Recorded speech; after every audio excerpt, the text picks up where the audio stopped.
If you are listening tonight, it is because you have carried a question too heavy to speak aloud. You have watched women who give less receive more. You have seen carelessness rewarded while your careful heart remains unclaimed.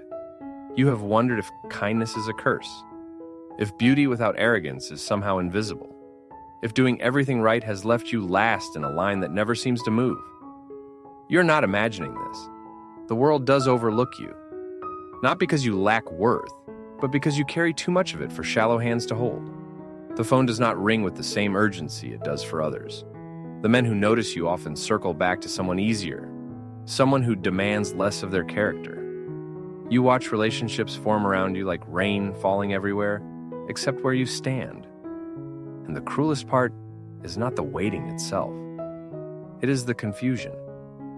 The voice that whispers, maybe you are too much and not enough all at once. Maybe your standards are unrealistic. Maybe your faith is just fear dressed up in scripture. But that voice is a liar. There is a reason the finest wine is saved for last. There is a reason the cornerstone is set when the foundation is fully prepared. There is a reason the best gift does not arrive early. God is not making you wait because you are forgettable. He is making you wait because you are irreplaceable.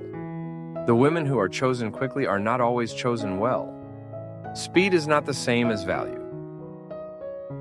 A man who moves fast is often a man who has not considered the cost. And you, daughter, you cost something. Not in the transactional sense, but in the transformational sense.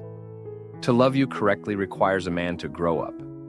To see you fully requires eyes that have learned to look past surface. To keep you requires a man who understands that a woman of God is not a trophy to win, but a partner to honor. Most men are not there yet, and that is not your fault. You have been taught that if you are good enough, pure enough, kind enough, then love will come naturally. But the truth is more complex. Goodness does not guarantee speed. Purity does not fast-track blessing. Kindness does not make you easier to choose in a world that often mistakes softness for weakness. The men who overlook you are not evil. They are simply unfinished. They are boys in the bodies of men, drawn to what feels good instead of what is good. And you feel good until you require something of them. Integrity, consistency, emotional maturity. Then suddenly, you're too serious, too intense, too much work. Let them go. There's a story in Scripture about a woman named Ruth. She was a widow in a foreign land with no status, no security, and no obvious prospects. She worked in the fields, gathering leftover grain just to survive. She was humble. She was faithful. She was exactly the kind of woman the world calls invisible. And yet Boaz, a man of wealth and influence, saw her, not because she chased him, not because she lowered her standards or played games to get his attention. He saw her because he was the kind of man whose eyes had been trained to see worth. He noticed her character before he noticed her face. He watched how she honored her mother-in-law, how she worked without complaining, how she carried herself with dignity even in lack. And when the time was right, he did not hesitate.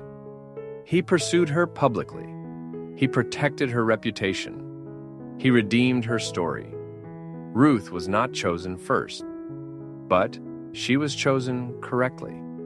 You are a Ruth in a world full of women willing to settle for men who are not Boaz, and that is why you wait longer. Not because you are less, because you are set apart. The kindest women are often the last to be chosen, because kindness is mistaken for availability. Men assume you will always be there, so they explore other options first.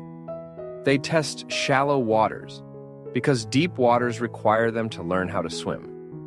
They choose the women who make them feel good about themselves, without requiring them to become better versions of themselves. And when those relationships crumble, when the excitement fades and the emptiness returns, some of them will come back to you. Not because they finally see your value, because they finally feel their lack. Do not be there when they return. A man who needed to lose you to appreciate you does not deserve to find you again. You're not a backup plan. You're not the safe choice after the risky ones fail. You are the first choice of a man who has vision, and vision is not common. Most men operate on appetite. They want what looks good in the moment. But a man with vision sees beyond the moment. He sees partnership, legacy, covenant. He sees you not as an option among many, but as the answer he has been praying for. That man exists, and he is not intimidated by your light. The world will try to convince you that you need to dim yourself to be chosen. Laugh louder, care less, play games. Create false scarcity, so men will chase what they fear losing. But these are tactics of manipulation, not love. And you were not called to manipulate your way into a relationship. You were called to walk in truth and trust that the right man will recognize you without you having to perform. God is not punishing you with this weight. He is protecting you through it. Every man who passed you by was a bullet you did not know you dodged. Every relationship that formed without you was a distraction you were spared. You think you are being overlooked, but you are being overseen, watched, guarded, prepared for a love that will not wound you the way rushed love would have. Your last place is not a rejection. It is a consecration. You have been set apart because God refuses to release you to anything less than His best for you. And His best does not arrive early. It arrives on time. In the meantime, you are not wasting your season. You are becoming the woman who can sustain the weight of a godly marriage. You are learning to find your identity in Him so that a man can never become your idol. You are building a life so full of purpose that when love comes, it will be an addition to your joy, not the source of it. The woman who is chosen last by the world is often chosen first by God, and His choice is the only one that will not leave you empty. So do not rush this. Do not force this. Do not shrink yourself to fit into a love that was never designed for you. The right man is not confused about you.